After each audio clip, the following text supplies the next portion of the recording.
ஆண்டவராகிய இயேசு கிறிஸ்துவின் நாமத்தினாலே உங்கள் அனைவருக்கும் எங்களுடைய அன்பின் வாழ்த்துக்கள். கர்த்தராகிய இயேசு கிறிஸ்து அவர் பிறந்தது பரிசுத்த ஆவியினாலே கற்பம் தரிக்கப்பட்டு பிறந்தார். அவரை வழி நடத்தி 40 நாட்கள் உபவாசம் இருந்து இருக்க வைத்து வனாந்திரத்துக்கு கொண்டு போய் பரிசுத்த ஆவியானவர் தான் அற்புதங்களை செய்ய வைத்து பரிசுத்த ஆவியானவர் தான் அவரோடு கூடவே இருந்து இயேசு கிறிஸ்துவை நடத்தினார். அந்த ஆவியானவர் அவர் மரித்து 3ஆம் நாள் அவரை இயேசுவை உயிரோடு எழுப்பினார். வேதம் சொல்லுகிறது ரோமர் 8:11 இயேசு கிறிஸ்துவை உயிரோடு எழுப்பின பரிசுத்த ஆவியானவர் உங்களுக்குள் வாசமாக இருந்தால் உங்களுடைய சாவுக்கேதுவான சரீரங்களை அவர் உயிர்ப்பிப்பார் என்று. 100% நமக்கு தெரியும், நமக்குள்ளே பரிசுத்த ஆவியானவர் இருக்கிறார்.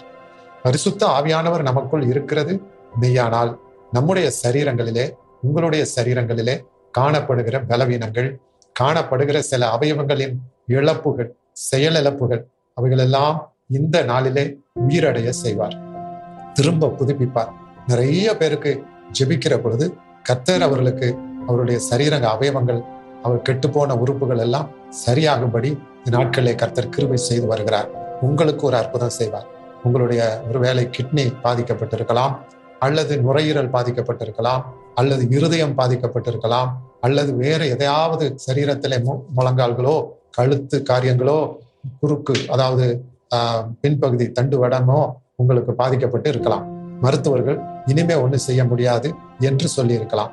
ஆனால் இன்றைக்கு ஆவியானவர் அந்தந்த சரீரங்களுக்கு வேண்டிய நன்மைகளை கொடுத்து அவைகளை உயிர்ப்பிப்பார். இப்பொழுது நாம் ஜெபிக்க போகிறோம். உங்களுக்கு வலி இருக்கிற அல்லது செயல் இழந்த எந்தெந்த பகுதிகள் உண்டோ அங்கே உங்களுடைய வலது கரத்தை வைத்துக் கொள்ளுங்கள். ஆண்டவரை நோக்கி பாருங்கள். ரோமர் 8:11 சொன்னீரேப்பா, அந்த காரியத்தை என் வாழ்க்கையில நீர் செய்ய வேண்டும் என்று கேட்பீர்களானால், அது நேரத்துல ஒண்ணு நீங்க கவனிக்கணும். யார் மேலேயாவது உங்களுக்கு கசப்பு, வெறுப்பு அல்லது துரோக எண்ணங்கள் இருக்குமானால் அவைகளை நீங்க தூக்கி தூர வைத்து விட்டு அவரிடத்துல நீங்கள் ஒப்புரவாகிவிட்டு நீங்கள் ஜெபித்தால்தான் உங்களுடைய ஜெபங்களுக்கு பதில் கிடைக்கும் என்று யாக்கோபு 5:16-17 நாம வாசிக்கிறோம். ஆகவே நீங்கள் குற்றங்களை ஒப்புரவாகி, குறைகளை ஒப்புரவாகி, ஒருவரோடு ஒருவர் நீங்கள் இணக்கமாய் இருக்கிற சமயத்தில் ஆண்டவர் உங்களுக்கு அற்புதம் செய்வார். ஜெபம் செய்வோமா? நல்ல தகப்பனே, இதை கேட்கிற பார்க்கிற ஒவ்வொருவரையும் உடைய பரிசுத்த கரத்துல ஒப்புடுகிறோம்.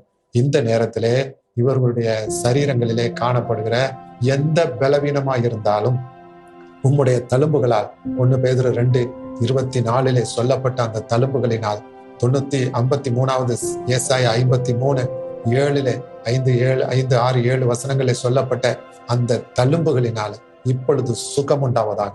இயேசுவின் நாமத்தினால கிட்னி வியாதிகள் மறுபடியும் அந்த கிட்னி செயல்படுவதாக, சுகர் நார்மல் ஆவதாக, பிரஷர் நார்மல் ஆவதாக. இயேசுவின் நாமத்தினால அற்புதம் நடக்குது.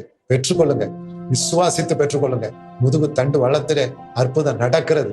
நன்றி இயேசுவே. உங்கள் முழங்கால்களிலே அற்புதங்கள் நடக்கிறது இயேசுவின் நாமத்தினால். இருதய பலவீனங்களை கர்த்தர் மாற்றுகிறீர். அதற்காக கர்த்தருக்கு நன்றி செலுத்துங்க. பெற்றுக்கொள்ளுங்க, உங்க சுகத்தை பெற்றுக்கொள்ளுங்க, விசுவாசத்தோடு பெற்றுக்கொள்ளுங்க. இயேசுவின் மூலம் ஜெபிக்கிறோம். ஜெபம் கேளு நல்ல பிதாவே. ஆமேன், ஆமேன்.